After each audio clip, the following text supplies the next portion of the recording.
verse number 44.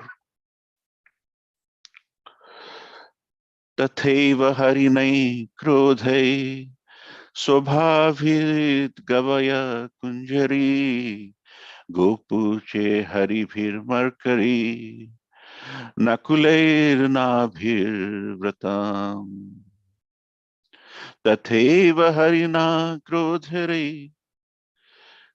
स्वभै गवय कुंजरै गोपूचे हरिभिर mercury नकुलैर्नाभिर्व्रतम्. Synonyms: Tatheva, likewise; Harina, by deer; Krodhai, by boars; Swabhab, porcupines; Gavaya, a wild animal closely resembling the cow; Kunjari, by elephants; Gopuche, by baboons; Haribhi, by lions; Markai, by monkeys; Nakule, by mongoose; Nabhibi, by musk deer; Vratam, surrounded. Translation by His Divine Grace A.C. Bhaktivedanta Swami Srila Prabhupada Ki Jai. In shores abounded with deers, boars, porcupines, gavayas, elephants, baboons, lions, monkeys, mongooses, and musk deer. Purport by His Divine Grace A.C. Bhaktivedanta Swami Prabhupada Ki Jai. Musk deer are not found in every forest, but only in places like Vindhu Sarovara. They are always intoxicated by the aroma of musk secreted from their navels. Gavayas, the species of cow mentioned herein, bear a bunch of hair at the end of their tails. This bunch of hair is used in temple worship to fan the deities.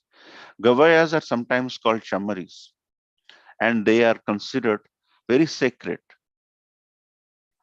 In India, there are still gypsies or forest mercantile people who flourish by trading kasturi or musk and the bunches of hair from the chamaris. These are always in great demand for the higher classes of Hindu population, and such business still goes on in large cities and villages in India. Om Ajnana Timirandasya Jnananjanashalakaya Chakshurmilitam Yena Tasmai Sri Gurave Nama Sri Chaitanya Manobhishtam Sthapitam Yena Bhutale Swayam Rupa Kadamaiham Dadati Swapadantikam Bandeham Sri Guru Sri Utapadakamalam Sri Guru Vaishnavamscha Sri Rupam Shagrajatam Sahagana Raghunatham Vitam Tam Sajivam Sadvaitam Savadhutam Parijana Sahitam Krishna Chaitanya Devam Sri Radha Krishna Padan Sahagana Lalita Sri Vishakha Vitamsha He Krishna Karuna Sindhu Dina Bandhu Jagatpate Gopesha Gopika Kanta Radha Kanta Namastute Tapta Kanchana Gaurangi Radhe Vrindavaneshwari Vrishabhanusute Devi Pranamami Haripriye Vanchakalpataruvescha Kripa Sindhuvevacha Patitanam Pavanebhyo Vaishnavebhyo Namo Namo Jai Shri Krishna Chaitanya Prabhu Nityananda Shri Advaita Gadadhar Shivash Adi Gaura Bhakta Vrinda Hare Krishna Krishna Krishna Hare Hare Hare Rama Rama Rama Hare Hare Lachal Nivas Nitya Paramatmane Balabhadra Subhadrabhyam Jagannathaya Te Namo. So thank you so much for joining this wonderful Sangha. So what a beautiful verse to ponder today morning and reflect on, and how we can adjust our lives to learn from these verses of Srimad Bhagavatam, which we are all, hearing from this August bunch of devotees every mornings from 6:30 to 7 from our temple channel.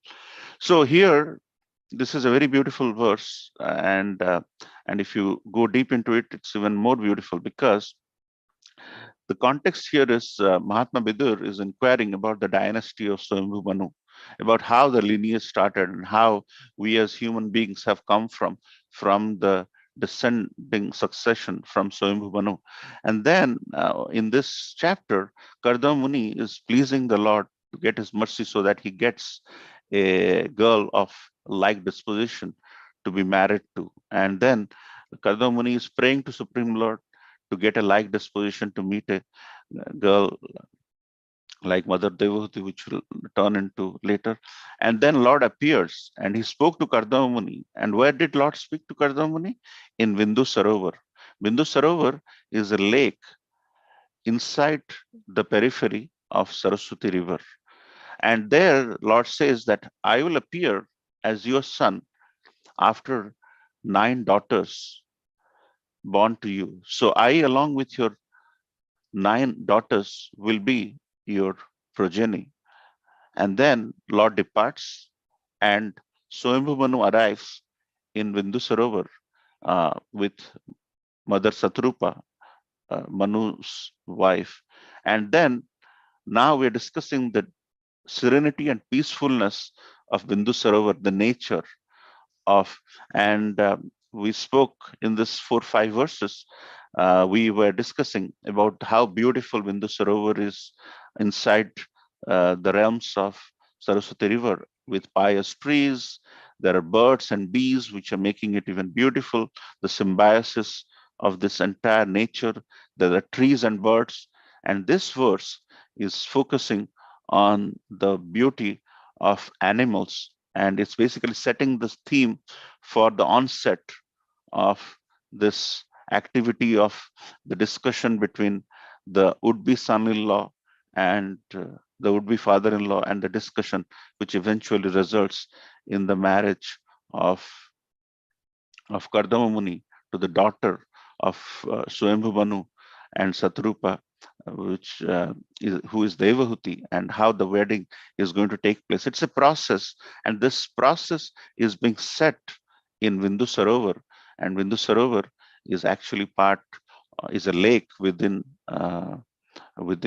Saraswati River, the beautiful Saraswati River, and and how this set of animals, which is being described in this verse, how they're really helping us in understanding the entire plan of the Lord, is a very important topic for all of us to understand.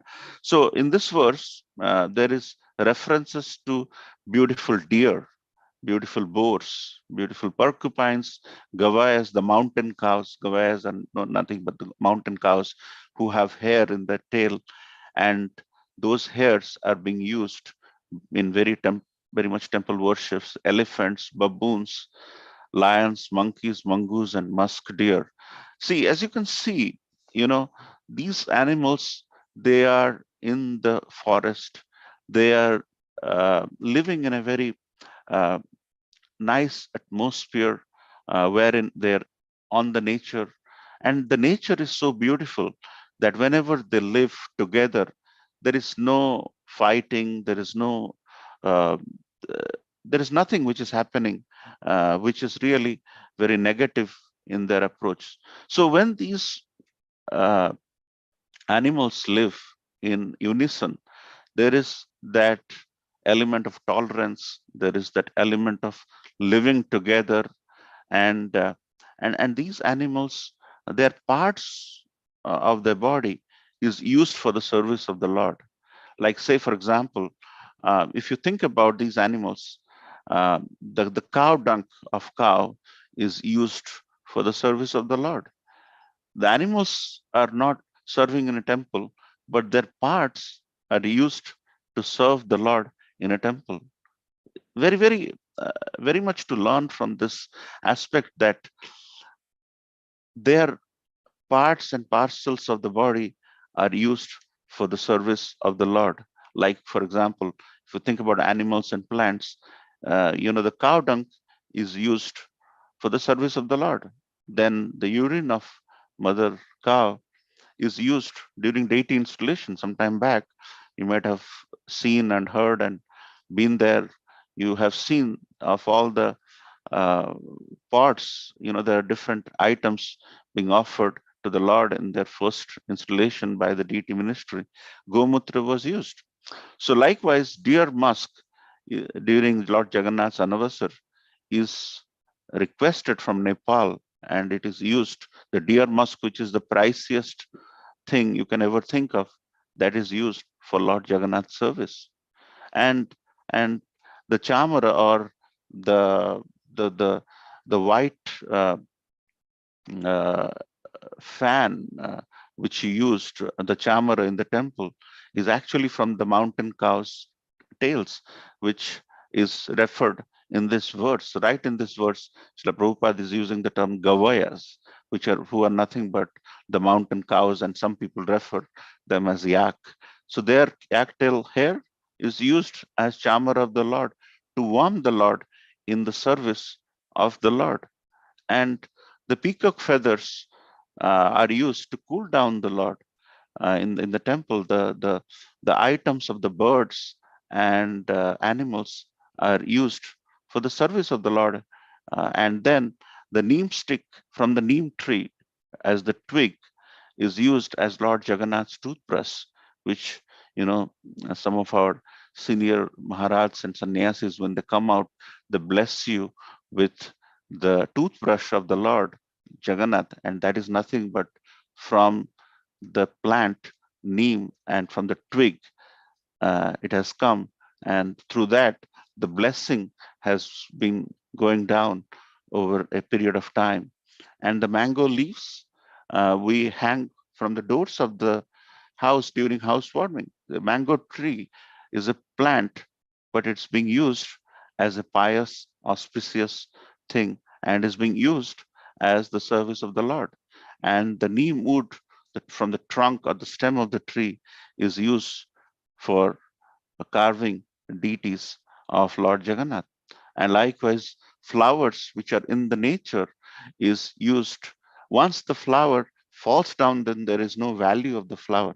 But once the flower goes, it is cleaned, is put into nice garlands by our Matajis, and then eventually offered to the Lord.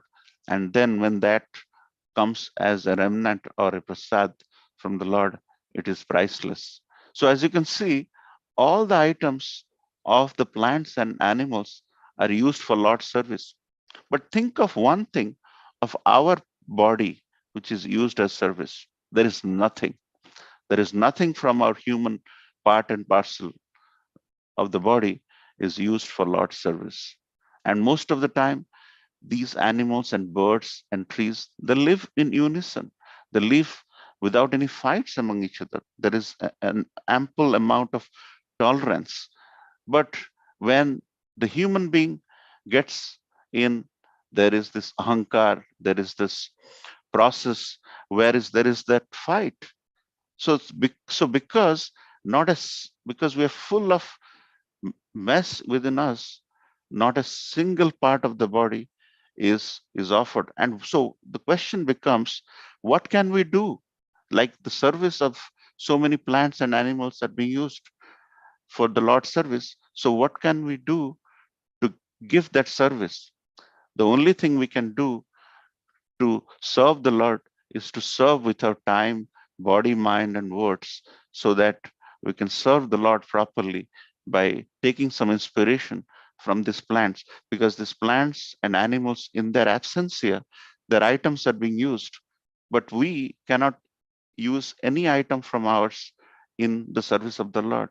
So the thing we should take away from this verse is how to indulge in service, so that, like in absentia, the plants and animal parts are used for service of the Lord, we could at least give some service so that Lord is pleased. At the end of the day, uh, everything what we're talking about is something which should dovetail into pleasing the Lord. In this time of taxes, you might be going to your accountant to do taxes.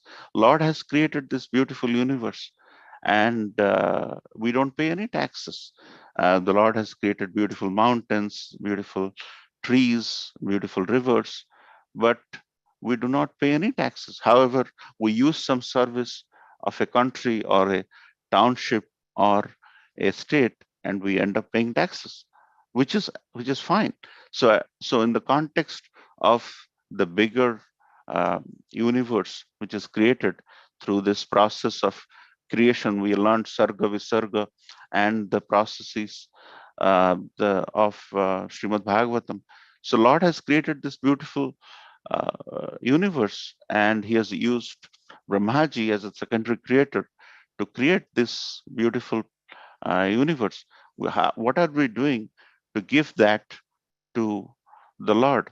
So this is where we have to just think how animals who are giving all their parts of the body for the service of the Lord, and we use it in the service of the Lord, is relevant here, and how they live in a very congenial and in a cohesive manner. There is so many plants, so many animals. They live in a forest, but the forest is quiet. It will in in Golok Vrindavan, if there is one flower who is showcasing the service of the Lord, it is mentioned by our acharyas that when the service of a flower goes in, the flower may feel a bit puffed up that, hey, I'm used in the service. But when Tulsi Maharani comes, they all come back. They recognize the importance of Tulsi Maharani, and that's why there is that element of cohesiveness, because through the process of devotional service, people have realized the plants, animals, they're all persons, because we live in a personalized realm. We are not impersonalist. Our faith is based on personalism, and in that process, when we think about the service which the plants, the animals, and everybody is giving, we treat them as someone who is part and parcel of the Lord. They have soul in their hearts. We have soul in their hearts, and the soul has emanated from the Supreme Personality of Godhead. So we are related in that sense. So if you treat all of them with love and respect, then the problem in this entire world is going to go away, just because Krishna consciousness is not percolating into the hearts of everybody. People are thinking that everybody, somebody is somebody's enemy, somebody else is fighting with somebody, and at the end of the day, there is no coherence. So, like animals live together, like animals' parts are used in the service of the Lord, we should think that how we can extend our life, how we can tolerate in this world, so that we live in a cohesive manner. And and and we have to learn from our history. Some time back, when we didn't had a place of worship, we were renting a place. We used to use some other temple's kitchen, and everybody will come. There is no restriction in that kitchen. Everybody will cook nicely, and that will be offered to the Supreme Lord. But when we grow, when we have additional funds, we have, then there is this element of um, you know challenges, which I think we all should overcome by looking at our history as to why historically we were all, nicely. So these are some of the life lessons for all of us as we get better. There, we are not perfect, neither we will ever be perfect, but our ability to learn from the scriptures in the morning and evening, if we have not internalized that in our lives, what good is the reading of the scriptures? So, from the animals in Sarovar, where Lord has come to bless his greatest devotee, Kardama Muni, that I will come from you as your progeny. And after 3 days, Swayambhu Manu and Satrupa are going to arrive to have discussion with you, to give their daughter in wedding to you, is is a life learning lesson for all of us, that here the birds are serving Mother Nature, the trees are serving Mother Nature, the animals are serving Mother Nature. So if we take that idea from these beautiful nature and how they're coexisting together, whenever we apply these principles in our setting in a temple or in any congregation, in any activity we end up doing together, there'll be no fights. There'll be absolutely no fights. Everybody will work in the pujari area nicely. Everybody will work in the kitchen properly.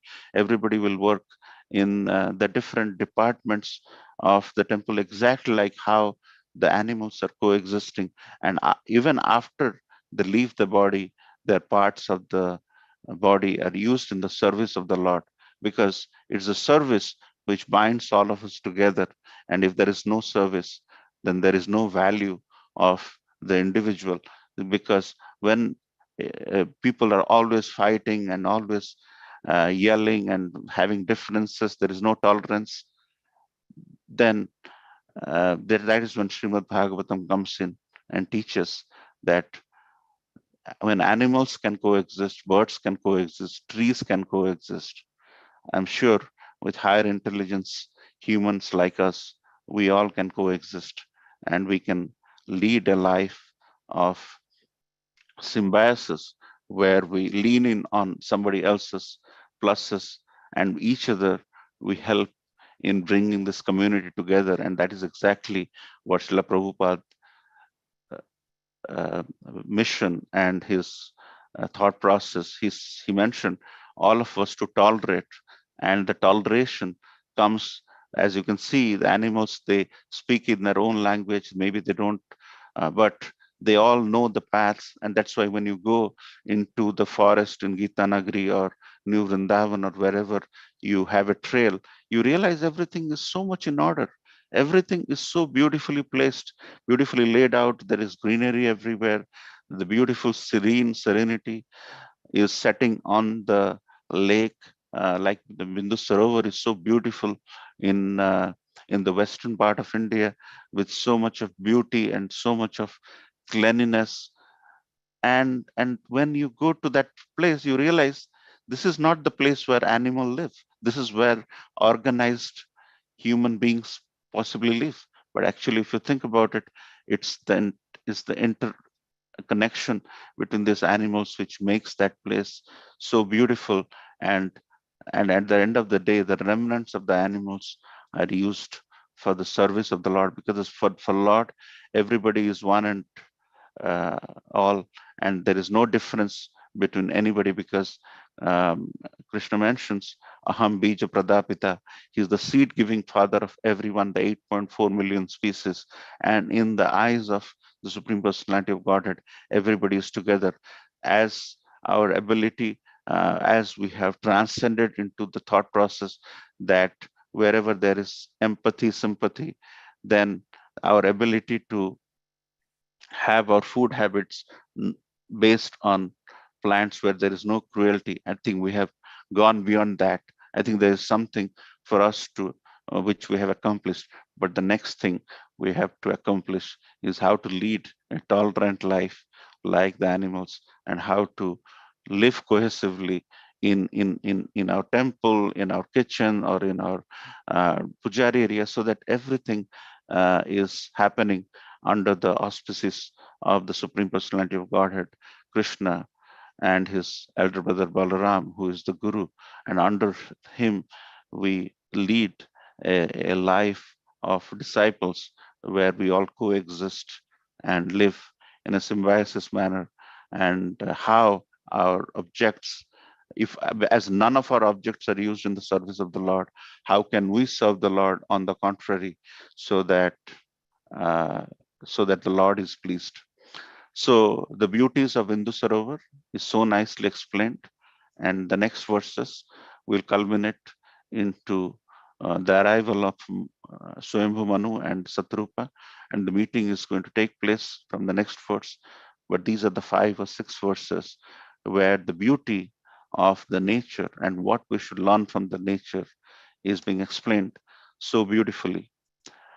So um, we can go on and on, but we just want to recognize that the objects of the animals are, and there are many which are used for the pleasure of the Lord. And Srila Prabhupada, I just want to touch on one thing, that here Srila Prabhupada mentions the musk deer's all aroma is in the navel of the musk deer. But musk deer doesn't know where the aroma is coming from.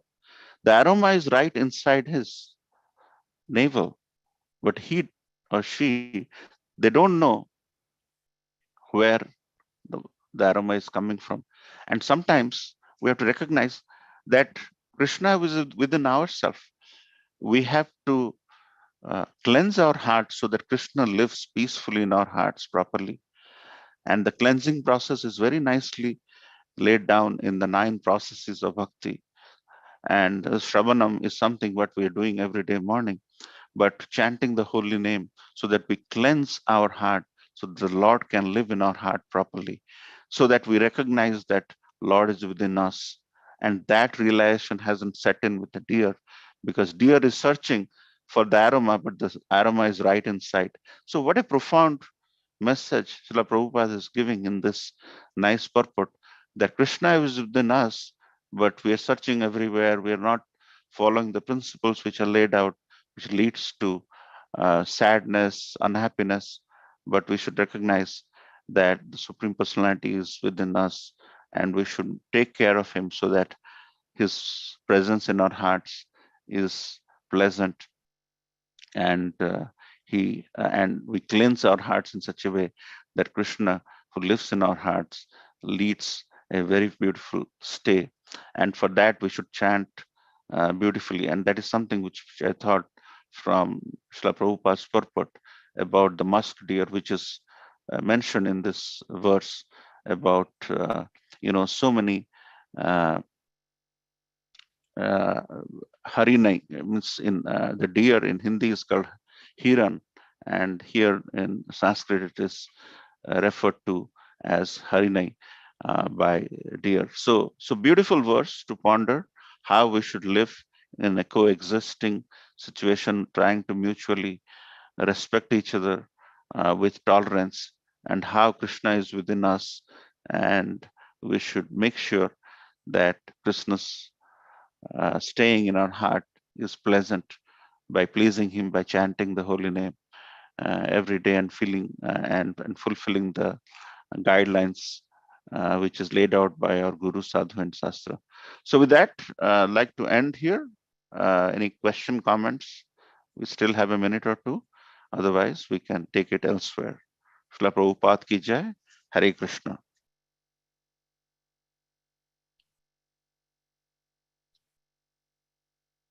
Any question or comments? Still have a minute. Otherwise,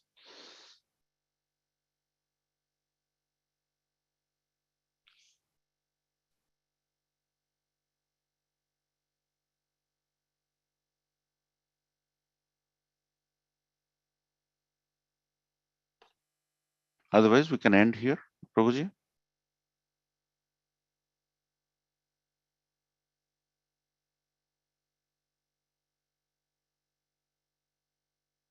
Any thoughts from anyone else would like to speak a little bit? We have a minute about this verse. Corrections?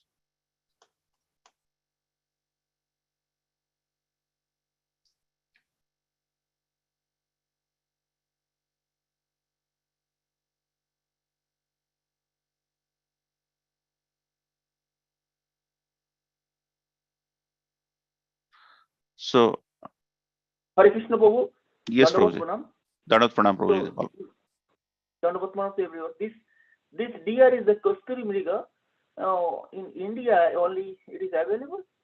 All over the world it is available. See, typically these deers are not seen. It is available not just in India. I have also read that is available in. They are available in Nepal as well. So, and they are very. They are see, but over a period of time, Prabhu, they have the breeding has happened, and I don't know to what degree they are, but naturally speaking, they are available in India, Nepal, and that belt, and it is very pricey. The musk is very pricey, and a lot of industry, a lot of perfume industry, the fashion industry, they are really after it. So they go and try to, kill them or whatever. So they're available in that belt, but now they may have breeding elsewhere, because nowadays there's all possibilities because of the advent of science. But good point, Prabhu. Thank you. Hari Bol Prabhu. Dandavat Pranam. Dandavat Pranam, Prabhu. So,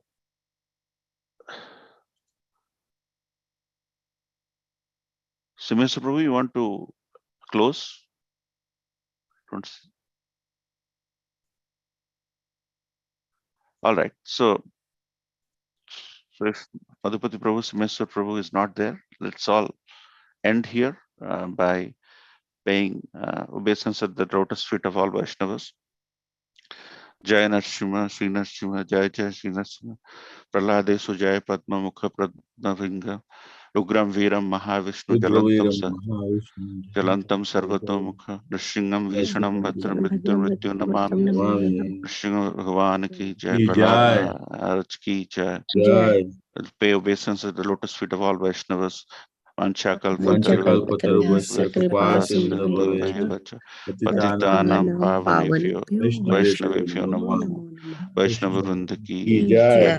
Srimad Bhagavatam ki jai. Prabhupada ki jai. Gaur Premanandi. Thank you so much, Prabhuji. Thank you, everybody. Thank you, everyone.